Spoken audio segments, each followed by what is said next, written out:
দেখো, তো আমাদের এখন টপিক হচ্ছে কিরশফস ল। তো কিরশফের সূত্র বা কিরশফস ল খুবই খুবই ইম্পর্টেন্ট তোমার সার্কিট সলভ করার জন্য। খুবই ইম্পর্টেন্ট, মানে কমপ্লেক্স সার্কিট থাকলে, অনেক জটিল সার্কিট থাকলে এই সূত্র দিয়ে তোমার সার্কিটটা সলভ করতে হয়। ঠিক আছে, যেমন তোমার ওই যে কিভাবে প্যারালাল থাকলে, সিরিজে থাকলে কিভাবে হচ্ছে তোমার ইন্ডিভিজুয়াল কারেন্ট বা ইন্ডিভিজুয়াল ভোল্টেজ বের করতে তোমরা দেখছো।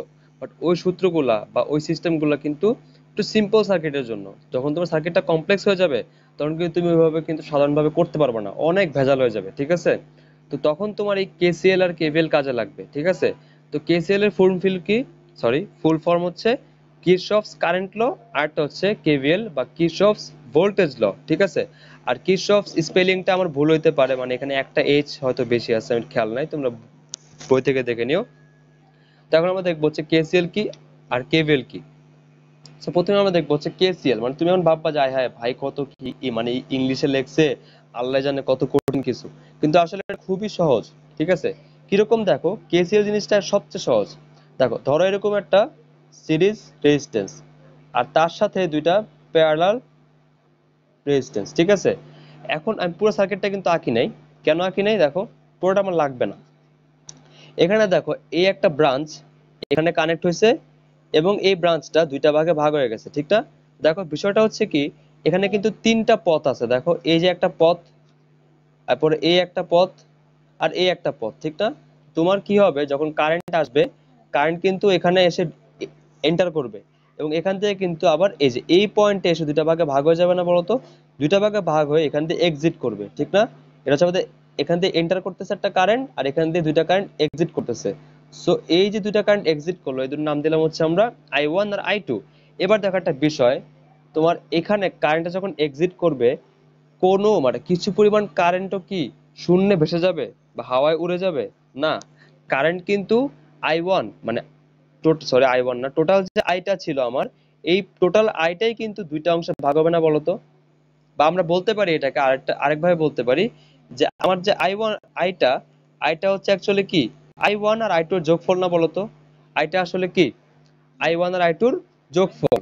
আর সত্যি বলতে এটা কিন্তু তোমরা আগেই জানতা, ঠিক না? এটা তুমি 9 10 থেকে কিন্তু জানো যে আইটাই কিন্তু ডিভাইড হয়ে I1 আর I2 হচ্ছে।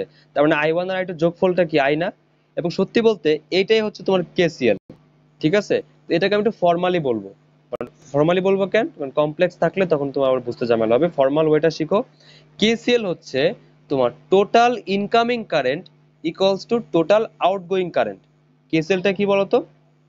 আমি যদি লিখি টোটাল ইনকামিং কারেন্ট, ইনকামিং মানে যেগুলো ঢুকতেছে, কারেন্ট গুলো যেগুলো ঢুকতেছে, total incoming current equals to হবে total outgoing current, total outgoing current. ঠিক আছে, দেখো এখানে কিন্তু এটাই হয়েছে। দেখো টোটাল তোমার এখানে কয়টা কারেন্ট আসছে, ইনকামিং তো একটাই আই, এবং আর তোমার আউটগোয়িং কয়টা, দুইটা, একটা হচ্ছে I1 আর একটা হচ্ছে I2। Total incoming current I equals to, হ্যাঁ টোটাল, হ্যাঁ, এবং টোটাল আউটগোয়িং কারেন্ট কত, I1 আর I2 যোগফল, শেষ। এটাই তোমার কেসিএল। এখন ধরো তোমার যদি এখানে অনেকগুলা এভাবে ব্রাঞ্চ থাকে, ধরো এই যে এখান থেকে একটা আসছে, ধরো এই যে এখান থেকে একটা আসছে ব্রাঞ্চ, এখান থেকে একটা আসছে, এসে আবার ধরো এই যে এইখানে ভাগ হয়ে গেছে, আবার সোজা ভাগ হয়ে গেছে, আবার এইখানে ভাগ হয়ে গেছে, অনেকগুলো ব্রাঞ্চ। ঠিক আছে, তো ধরো আমার এখান দিয়ে এই যে এই দুইটা হচ্ছে ইনকামিং, এটা ধরো I2, এটা ধরো I1, আর এদিকে ধরো আউটগোয়িং কারেন্ট হচ্ছে তোমার I3, I4 আর হচ্ছে I5। তাহলে এই যে তোমার একটা পয়েন্ট, এই পয়েন্টটারে কি বলে জানো? এই পয়েন্টটারে বলেছে জাংশন। এই পয়েন্টটারে কি বলে? এই পয়েন্টটারে বলেছে জাংশন। জাংশন কেন? আর এখানে কিন্তু একাধিক ব্রাঞ্চ কোইনসাইড করছে বা মিলিত হয়েছে। ঠিক না? তো যে যে একটা পয়েন্টে যদি একের অধিক ব্রাঞ্চ মিলিত হয় তখন সে পয়েন্টটাকে কি বলা হয়, জাংশন বলা হয়। আর একটা জাংশনে কি করা যায়, কেসিএল অ্যাপ্লাই করা যায়। আর কেসিএল কিভাবে অ্যাপ্লাই করব? কেসিএল অ্যাপ্লাই করলে কি হবে? কেসিএল অ্যাপ্লাই করলে আমরা বলতে পারবো যে total incoming current equals to total outgoing current. তা আমি যদি এই জাংশনে ধর একটা নাম দিলাম ও জাংশন, এই জাংশনে আমি যদি কেসিএল অ্যাপ্লাই করি তাহলে আমাদের সূত্রটা কি হবে, বা এখানে একটা ইকুয়েশন দাঁড়াবে। সেই ইকুয়েশনটা কি, I1 plus I2 equals to I3 plus I4 plus I5। বুঝা গেছে কথাটা? আহামরি কঠিন কিন্তু কিচ্ছু না, একদম সহজ। ঠিক আছে, এবার তোমাকে যদি আমি একটু উল্টাপাল্টা করে দেই, মানে ইনকামিং আর আউটগোয়িং, তাহলেও তুমি পারবা। দেখো তো কিভাবে। এরকম ধরো অনেকগুলো ব্রাঞ্চ দিয়ে দিলাম। ঠিক আছে, এরপর আমি ধরো উল্টাপাল্টা করে দিলাম কিছু, এই যে এইভাবে কিছু দিলাম, এভাবে দিলাম, এভাবে দিলাম, এভাবে দিলাম, এভাবে দিলাম, মানে উল্টাপাল্টা র্যান্ডমলি দিলাম। ঠিক আছে, ধর নাম দিলাম, ধরো তোমার হচ্ছে I1, I2, I3, I4, I5, I6, I7। এখন বলো তো এখানে কেসিএল অ্যাপ্লাই করলে এই যে এই জাংশন যদি আমি কেসিএল অ্যাপ্লাই করি তাহলে আমাদের ইকুয়েশনটা কি দাঁড়াবে? দেখো তো, তুমি আগে টোটাল ইনকামিং কারেন্ট গুলো একটু নোটিস করো। আই না, এখানে কিন্তু আই নাই। I1, এই যে দেখো, I1 plus I2 plus I3। দেখো তো ইনকামিং কারেন্ট কয়টা এখানে? এই যে I1 incoming, I2 incoming, I3 কি, হ্যাঁ I3 ইনকামিং। চারটা, সরি চারটা না, কিন্তু তিনটা ইনকামিং। দেখো এই যে 1 2 3, এই তিনটা হচ্ছে ইনকামিং কারেন্ট। আর এই বাকি সবগুলো কিন্তু আউটগোয়িং। দেখছো সবগুলো কি আউটগোয়িং না? বুঝছো জিনিসটা? দেখো টোটাল ইনকামিং কয়টা এখানে? তিনটা। এই যে এই দেখো, এই যে I1 incoming, I2 incoming, I3 incoming, মানে ঢুকতেছে, এখানে ঢুকতেছে। আর এই দেখো, এই যে I6, I4, সরি, ওই তো মানে I5, I6, I4, এখানে আবার I7, এই সবগুলো কিন্তু বের হচ্ছে। দেখছো সবগুলো কিন্তু আউটগোয়িং। বুঝতে পারছো বিষয়টা? এখানে এই চারটাই কিন্তু তোমার আউটগোয়িং কারেন্ট। দেখো এই চারটাই কি আউটগোয়িং কারেন্ট না? আর ইনকামিং কারেন্ট কয়টা এখানে? তিনটা। এই যে 1 2 আর হচ্ছে 3। বুঝতে পারছো? তার মানে তোমার টোটাল, আচ্ছা টোটাল 8টা দিছি। 1 2 3 4 5 6। আচ্ছা, মানে মানে একটা দাগকে আমি অ্যানোটেশন করি না আর কি, ওটাকে আমি ডিরেকশন দেইনি। সো ধরো যদি আমি এটাকে ইনকামিং দেই, ধরো এটার নাম যদি আমি I8 দিই, তাহলে কি হবে? I2 plus I3 plus I1 plus I2 plus I3 plus I8 equals to কি হবে? I6 plus I4 plus I7, I7 plus I4 plus I6 plus I5। সহজ কথা, total incoming current equals to total outgoing current. বুঝতে পারছো বিষয়টা? এটাই ছিল তোমার কেসিএল। নাবিল বুঝতে পারছো কেসিএল? আর কেসিএলটা লাগবে কিন্তু বড় অঙ্কে। নাবিল বুঝতে পারছো? আচ্ছা, তো এবার চলে আসো কেভিএল। কেভিএল জিনিসটা কি? আচ্ছা, কেভিএল বোঝার আগে আমাদের একটা টার্ম শিখতে হবে নতুন, সে টার্মটা হচ্ছে লুপ। লুপ জিনিসটা কি? লুপ জিনিসটা আমাদের শিখতে হবে। ধরো এ হচ্ছে একটা সিরিজ, তারপরে এই হচ্ছে, ধরো এইরকম, এই এই একটা সার্কিট। ঠিক আছে, এখন একটা জিনিস তুমি খেয়াল করো, এখানে এই যে এই রোধটা, এটার নাম দিলাম ধরো R2, এটা হচ্ছে R3, এটা হচ্ছে R4, এটার নাম হচ্ছে তোমার R1। এবার তুমি একটা চিন্তা করো তো, এখানে এই যে R2, R3 আর R4, এটা কিন্তু একটা লুপের মধ্যে আছে। খেয়াল করছো? এই R2, R3, R4 এটা কিসে আছে? লুপে আছে না? আর কথা হচ্ছে যে ভাই, তার লুপের ডেফিনেশনটা কি হবে?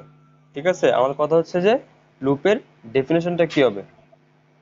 লুপের ডেফিনেশনটা হবে, দেখো এখানে যদি একটা কারেন্ট তুমি সার্কুলেট করো, তাহলে কিন্তু কারেন্টটা কিন্তু এখান দিয়ে কোনো জায়গায় কিন্তু ভাগ হবে না, পুরা লুপে কিন্তু সার্কুলেট করবে। বুঝতে পারছো বিষয়টা? মানে একটাই ব্রাঞ্চ এখানে, দেখো এই যে এখানে একটাই ব্রাঞ্চ। তো এটা হচ্ছে আমাদের একটা লুপ। বুঝতে পারছো বিষয়টা? তোমার কিন্তু লুপ চিনতে হবে আগে। লুপ মানে হচ্ছে কি, এরকম একটা সার্কুলার একটা সার্কিট, যেখানে প্রত্যেকটা রোধ এভাবে একটা সার্কেলের মতো আছে। ঠিক আছে, ক্লিয়ার?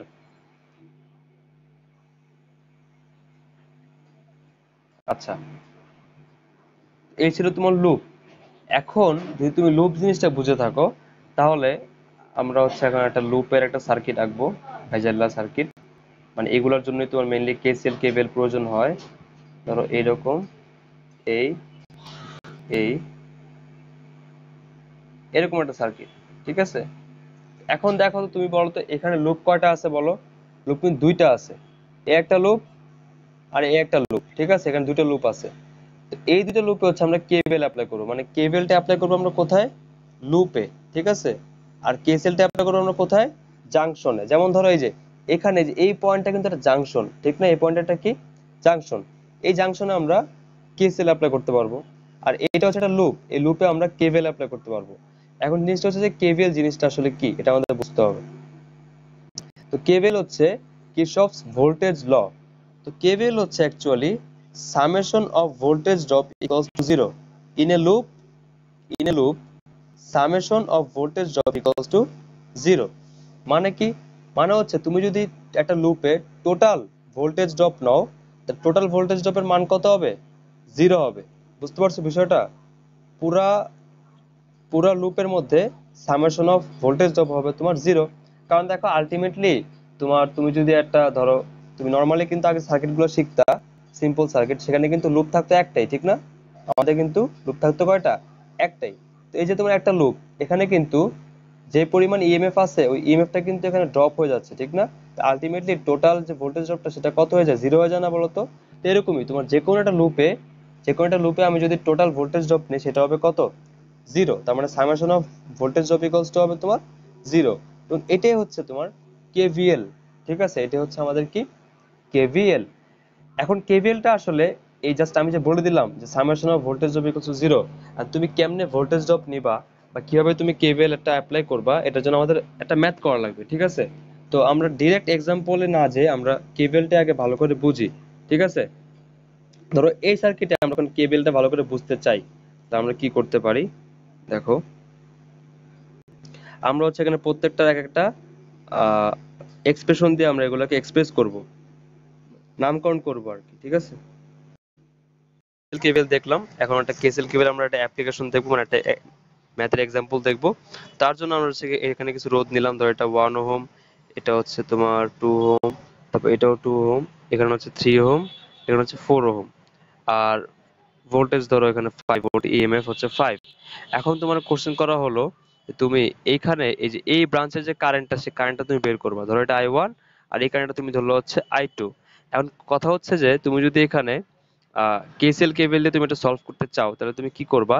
তাহলে লুপ আছে কয়টা? লুপ আছে দুইটা, অ্যাকচুয়ালি লুপ তিনটা। কিভাবে দেখো, এখানে একটা লুপ তুমি দেখতে পারতেছো, এখানে একটা লুপ তুমি দেখতে পারতেছো, আর পুরোটা মিলায় কিন্তু আরেকটা লুপ, ঠিক না? এই পুরোটাও কিন্তু একটা লুপ, মানে মাঝখানেটা তুমি যদি বাদ দাও তাহলে কিন্তু এটা একটা লুপ হয়ে যায়, ঠিক আছে? তো লুপ কিন্তু এখানে মোট তিনটা, এটা খেয়াল রাখবো, লুপ হচ্ছে এখানে তিনটা। এখন দেখো বিষয়টা হচ্ছে কি, তুমি এটা সলভ কিভাবে করবা? তো প্রথমে তুমি কারেন্টের যে অ্যানোটেশন, মানে কারেন্ট গুলো তুমি দিয়ে নিবা, নিজের ইচ্ছে মতো নামকরণ করবা কারেন্ট গুলো, ঠিক আছে? যেমন হচ্ছে ধরো তুমি মেইন যে কারেন্ট সেটা তো অবশ্যই তুমি আই ধরবা, ঠিক না? আর এই ব্রাঞ্চের কারণে আমি I1 ধরছি, এই ব্রাঞ্চের কারণে আমি I2 ধরছি, কারণ এখানে এসে আইটা I1 I2 তে ভাগ হয়ে গেছে। So আমি যদি এটা এই জাংশনে আমি কেসিএল অ্যাপ্লাই করি, তাহলে কেসিএল অ্যাপ্লাই করলে কি হবে বলতো? কেসিএল অ্যাপ্লাই করলে আমরা বলতে পারবো যে I equals to I1 plus হচ্ছে I2। এটা আমাদের একটা ইকুয়েশন হইলো।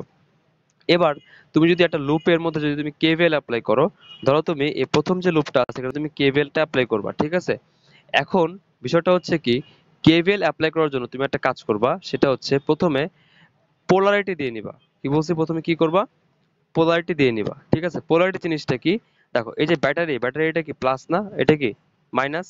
তাহলে ব্যাটারির সাথে ম্যাচ করে তুমি ওই কম্পারেটিভলি রোধগুলোর একটা পোলারিটি দিবা। কিভাবে দেখো, এই প্লাসের সাথে, দেখো এই প্লাসের সাথে এই রোধের এই প্রান্তটা যুক্ত আছে না, বলো? তাহলে রোধের এটা কি হবে? এটা হবে প্লাস, আর এটা কি হবে? মাইনাস। তেমনি এটা হবে প্লাস আর এই পাশে হবে কি? মাইনাস। এই পাশে প্লাস, এই পাশে মাইনাস, এই পাশে প্লাস, এই পাশে মাইনাস, আর এই পাশে প্লাস, এই পাশে মাইনাস। বুঝতে পারছো বিষয়টা? ক্লিয়ার? বুঝতে পারছো? এখন কথা হচ্ছে তুমি যে এখানে পোলারিটিটা দিছো, পোলারিটি দেওয়ার পরে কারণ কি তুমি এটা এখানে কেভিএল অ্যাপ্লাই করবা, তো কেভিএল অ্যাপ্লাই করলে তুমি কি নিতে হবে? Summation of voltage drop equals to 0 একটা লুপের মধ্যে। তো এই লুপের জন্য কি করতে হয়? লুপের জন্য তোমার হচ্ছে আবার এই পয়েন্টের নাম দিতে হয়। কিভাবে? তুমি ধরো এখানে নাম দিলা হচ্ছে এটা এ পয়েন্ট, এটা হচ্ছে তোমার বি পয়েন্ট, এই সি, ডি, ই আর হচ্ছে এফ। তো লুপের নামটা কিভাবে দিবা দেখো, এই যে আমি এখানে তীর চিহ্ন দিয়ে লুপ প্রকাশ করছি, বুঝছো? মানে এই যে ক্লকওয়াইজ আমার এই লুপটাকে আমি কি নিছি, মানে কারেন্টটা ধরছি কিভাবে? আমি কারেন্টটা ধরছি হচ্ছে ক্লকওয়াইজ। বুঝতে পারছো? তো লুপের নাম কি হবে বলো তো? লুপের নাম তুমি এ থেকে যদি স্টার্ট করো, কারেন্ট কোথা কই যাবে? এ থেকে বি তে যাবে, বি থেকে সি তে যাবে, সি থেকে ডি তে যাবে, সরি এফ এ যাবে, এফ থেকে এ তে আসবে আবার। তুমি লুপের নাম করবে হচ্ছে এ বি সি এফ এ। এ হচ্ছে তোমার লুপ। বুঝতে পারছো? লুপের যেখানে স্টার্টিং পয়েন্ট তুমি ঘুরে আবার ওই জায়গায় চলে আসতে হবে। মানে কি হবে? এ থেকে বি তে আসছি, বি থেকে সি তে আসছি, সি থেকে এফ এ আসছি, এফ থেকে এ তে আসছি। বুঝতে পারছো বিষয়টা? এই লুপটা আমরা নিতেছি এখানে। ক্লিয়ার? এখন এই যে তোমার লুপটা, এই লুপে তুমি যদি কেভিএল অ্যাপ্লাই করো তাহলে তুমি কি করবা? সামেশন অফ ভোল্টেজ ড্রপ নিবা। তো দেখো একটা জিনিস মনে রাখবা, প্লাস দিয়ে যদি ঢুকে, কারেন্ট যদি কি করে প্লাস দিয়ে ঢুকে, তাহলে ওটা হবে প্লাস। ওই যে ভোল্টেজ ড্রপটা তুমি কি নিবা? প্লাস নিবা। আর যদি মাইনাস দিয়ে ঢুকে তখন তুমি ওই ভোল্টেজ ড্রপটা কি নিবা, মাইনাস নিবা। বুঝতে পারছো বিষয়টা? যেমন দেখো এই রোধে যে কারেন্ট ঢুকতেছে কই দিয়ে ঢুকতেছে, প্লাস দিয়ে ঢুকতেছে না বলো? তাহলে এই রোধের যে ভোল্টেজ ড্রপটা, দেখো তো ভোল্টেজ ড্রপ আমরা কিভাবে বের করি, একটা রোধের একটা ভোল্টেজ ড্রপ আমরা কিভাবে বের করি, ওই রোধ দিয়ে যে কারেন্টটা যায় সেই কারেন্ট ইনটু ওই রোধের মান, তাই তো? তার মানে এই যে এই রোধটা 1 ওহম, এটা দিয়ে যে ভোল্টেজ ড্রপটা হয়েছে এই রোধের অ্যাক্রস, সেটা কত হবে বলো তো? আই ইনটু 1, ঠিক না? আই ইনটু কত হবে 1। বুঝতেছো জিনিসটা? না বুঝলে বললো, কারণ এটা তোমার জন্য সম্পূর্ণ নতুন জিনিস। তারপর দেখো এই যে এই রোডটা, এই যে 2 ওহম যে রোডটা আছে, এই 2 ওহম রোধের ক্ষেত্রে কিন্তু সেম, প্লাস দিয়ে কারেন্ট ঢুকতেছে, মাইনাস দিয়ে বের হচ্ছে। সো এখানেও যে ভোল্টেজ ড্রপটা হবে ওটা হবে পজিটিভ। তার মানে তুমি কি করবা, রোধের মান কত 2, আর এখান থেকে কারেন্ট যাচ্ছে কত আই। বুঝতে পারছো বিষয়টা? তারপর দেখো যে তোমার 4 ওহম, 4 ওহম দিয়ে কিন্তু প্লাস দিয়ে কারেন্ট ঢুকতেছে, তার মানে তুমি কি করবা 4 ইনটু, এবার দেখো 4 দিয়ে কিন্তু আই কারেন্ট যাচ্ছে না, 4 দিয়ে তোমার যাচ্ছে কত কারেন্ট, I2, ঠিক না? যাচ্ছে কত I2, সো কত হবে 4 ইনটু I2 হবে, ঠিক আছে? এবার দেখো এই যে 5 ভোল্ট, এই 5 ভোল্ট কোন রেজিস্ট্যান্স না, 5 ভোল্ট হচ্ছে একটা ভোল্টেজ বা এখানে ইএমএফ। সো দেখো একটা জিনিস তুমি খেয়াল করো, এই 5 ভোল্টের মাইনাস প্রান্ত দিয়ে কারেন্ট ঢুকতেছে না বলতো? আমাদের যে আই কারেন্ট, সেই আই কারেন্টটা কিন্তু 5 ভোল্টের কই দিয়ে ঢুকতেছে, মাইনাস দিয়ে ঢুকতেছে না বলতো? তুমি কি করবা, এখানে কি +5 লিখবা? না, তুমি কি লিখবা, -5 ইকুয়ালস টু 0। বুঝতে পারছো বিষয়টা? তার মানে তোমার ইকুয়েশনটা কি দাঁড়াচ্ছে বলতো? ইকুয়েশনটা দাঁড়াচ্ছে হচ্ছে I plus 2i plus 4i2 equals to কত হচ্ছে 5। বুঝতে পারছো বিষয়টা? আচ্ছা, তা দেখো এখানে তোমার কি হচ্ছে, আলটিমেটলি 2 প্লাস 1 কত 3, 3i, 3i plus 4i2 equals to কত হচ্ছে 5। এ হচ্ছে তোমার 2 নাম্বার ইকুয়েশন, ঠিক আছে? তুমি দেখো তো এইভাবে কি তুমি ওই 2 নাম্বার যে লুপটা, ওই লুপেও তুমি কি পাবা, ওই লুপেও তুমি এভাবে একটা ইকুয়েশন পাবা না বলো তো? এখন দেখো মজার বিষয় হচ্ছে, তুমি যখন এই ইকুয়েশনে দেখো যে আই আছে না, আই, আই এর জায়গায় কি তুমি I1 প্লাস I2 কে রিপ্লেস করতে পারবে না বলো তো? কেসিএল থেকে যে তুমি যে ইকুয়েশনটা পাইছো আই এর, ওই আই এর মানটা তুমি যদি এখানে বসাও, তাহলে পুরো ইকুয়েশনটা কি হবে বলো তো? পুরো ইকুয়েশনটা I1 আর I2 এর হয়ে যাবে না বলো তো? আমাদের পুরো ইকুয়েশনটা কিসের হয়ে যাবে, I1 আর I2 এর হয়ে যাবে। তেমনি ওই সেকেন্ড যে লুপটা, ওই লুপে তুমি যখন কেভিএল অ্যাপ্লাই করবা, তখন তুমি I1 আর I2 এর আরেকটা ইকুয়েশন পাবো না বলো তো? যে তুমি যদি দুইটা ইকুয়েশন পাও, ওই দুইটা ইকুয়েশনকে তুমি সলভ করতে পারবা অপনয়ন পদ্ধতি অথবা প্রতিস্থাপন পদ্ধতি, যেমনি করো না কেন, তুমি যদি দুইটা ইকুয়েশন সলভ করো, তাহলে কি I1 বের হয়ে যাবে আর I2 বের হয়ে যাবে। আর I1 আর I2 জানলে কি তুমি I এর মানটাও পেয়ে যাবা। বুঝতে পারছো বিষয়টা? তো কেসিএল কেভিএলটা খুবই ইম্পর্টেন্ট, মানে এইভাবে তুমি হচ্ছে লুপের মধ্যে কেভিএল অ্যাপ্লাই করে ইকুয়েশন থেকে তুমি ইকুয়েশন সলভ করে কি করতে পারবা, I1 I2 বা যে কোনো ব্রাঞ্চের কারেন্ট ভোল্টেজ ড্রপ তুমি বের করতে পারবা। বুঝতে পারছো কথাটা? ক্লিয়ার? তো আমরা তো এখানে একটা মানে জাস্ট একটা ইন্ট্রোডাক্টরি একটা মানে প্রবলেম সলভ করছি, ঠিক আছে? আমি নেক্সট ক্লাসে হচ্ছে কতগুলো প্রবলেম মানে ইম্পর্টেন্ট জিনিসগুলো আমি ছবি তুলে রেখে ওই বই মানে ওই ছবি থেকে আমি করাবো, কারণ এইভাবে এই ছোট স্ক্রিনে সলভ করাটা একটু মানে প্যারাদায়ক, বড় বড় অঙ্কগুলো সলভ করা যায় না। তো আমি হচ্ছে ছবি তুলে রেখে তোমাদের পিডিএফ থেকে পড়াবো, ঠিক আছে? আর আজকে যেটা করাইলাম জাস্ট থিওরিগুলো করাইলাম আর একটা এক্সাম্পল দেখলাম, তুমি বুঝতে পারছো তো ইয়াটা মানে অ্যাপ্লিকেশনটা বুঝতে পারছো কিভাবে করতে হয় আর লগুলো বুঝছো? তা আমি তো, আর তোমরা হচ্ছে আমি তোমাদেরকে যে ছবিগুলা মানে যে সমস্যাগুলো করাবো, এগুলো ছবি তুলে আমি আজকের মধ্যে পাঠিয়ে দিব, ঠিক আছে? তোমরা বাসায় সলভ করবা, যেগুলো সহজ লাগবে তোমরা সলভ করবা, যেগুলো পারবা তোমরা সলভ করবা, আর যেগুলো পারবা না ওগুলো আমি তোমাদের সলভ করে দিব, ঠিক আছে? আর আমি নিজের থেকেও কিছু সলভ করে দিব। প্র্যাকটিস করলে সার্কিট ভালো পারবা, কারণ তুমি থিওরি শিখলা তাহলে হবে না, সার্কিট প্র্যাকটিস করতে হবে, বেশি বেশি সলভ করতে হবে। বুঝতে পারছো? নেক্সট ক্লাসে আমরা হচ্ছে আবার সলভ করবো এবং আমি একটা পিডিএফ বানায় রাখবো, ঠিক আছে? আল্লাহ হাফেজ। আর হচ্ছে